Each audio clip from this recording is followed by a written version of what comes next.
ಎಲ್ರಿಗೂ ನಮಸ್ಕಾರ. ಇದೇನು ಟಾರ್ ರೋಡ್ ನೋಡ್ತಿದ್ದೀರಾ ನೀವು?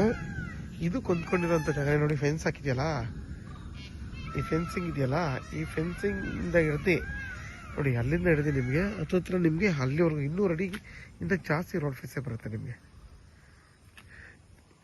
ಇದು ಬಂದು ನಿಮಗೆ 37 ಕುಂಟೆ. ಇದು KM ದೊಡ್ಡಿಗೆ ಇಲ್ಲಿಂದ 13 ಕಿಲೋಮೀಟರ್ ಆಗುತ್ತೆ. ಮದ್ದೂರಿಗೆ 21 ಕಿಲೋಮೀಟರ್ ಆಗುತ್ತೆ.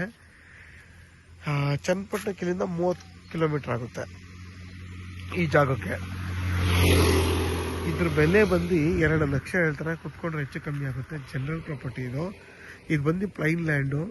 ಒಂದು 2-3 ತೆಂಗಿನ ಮರ ಬರುತ್ತೆ ಅಷ್ಟೇ, ಮಿಕ್ಕಿದೆಲ್ಲ ಪ್ಲೈನ್ ಲ್ಯಾಂಡ್. ಇದು ನಿಮಗೆ ರೋಡ್ ಫೆಸ್ಟೇ ಜಾಸ್ತಿ ಬರುತ್ತೆ. 200 ಅಡಿ ಬರುತ್ತೆ ನೋಡಿ. ಅಲ್ಲಿಂದ ಹಿಡ್ದು ನಿಮಗೆ ಹತ್ರ ನಿಮ್ಗೆ ಅಲ್ಲಿವರೆಗೂ ಬರುತ್ತೆ. 200 ಅಡಿಗಿಂತ ಜಾಸ್ತಿನೇ ಬರುತ್ತೆ. ಯಾರಾದರೂ 1 ಎಕರೆ 35 ಕುಂಟೆ ಆ ಥರ ನೋಡ್ತಾ ಇರೋರಿಗೆ ಇದಂತೂ 37 ಕುಂಟೆ ಒಳ್ಳೆ ಜಾಗ. ಟಾರ್ ರೋಡ್ ಆಗಿರೋದ್ರಿಂದ ಈ ರೋಡಲ್ಲಿ ಬಸ್ ಓಡಾಡುತ್ತೆ.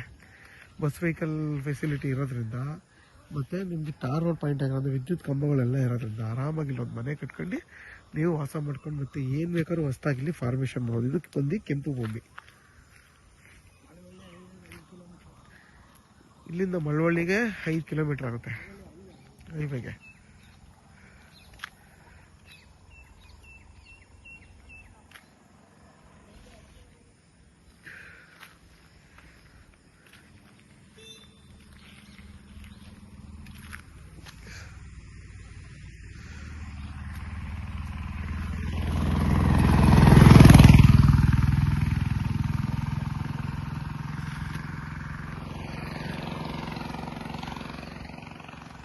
ನೋಡಿ, ಆಲ್ರೆಡಿ ಹದ್ಬಸ್ತೆಲ್ಲ ಮಾಡಿ ಅವರೇ ಫೆನ್ಸ್ ಹಾಕ್ಸಿದಾರ.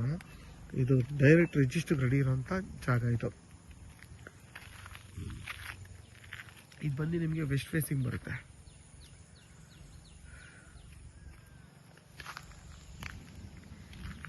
ನೋಡಿ, ಅಕ್ಕಪಕ್ಕ ಎಲ್ಲ ತೆಂಗಿನ ತೋಟ ಎಲ್ಲ ಮಾಡ್ಕೊಂಡಿದ್ದಾರೆ.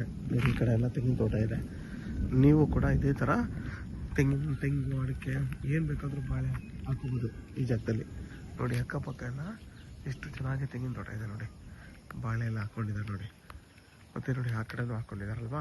ಇಲ್ಲೂ ಕೂಡ ನೀವು ಅದೇ ಥರ ಮಾಡ್ಬೋದು. ನೋಡಿ ಎಷ್ಟು ಚೆನ್ನಾಗಿದೆ.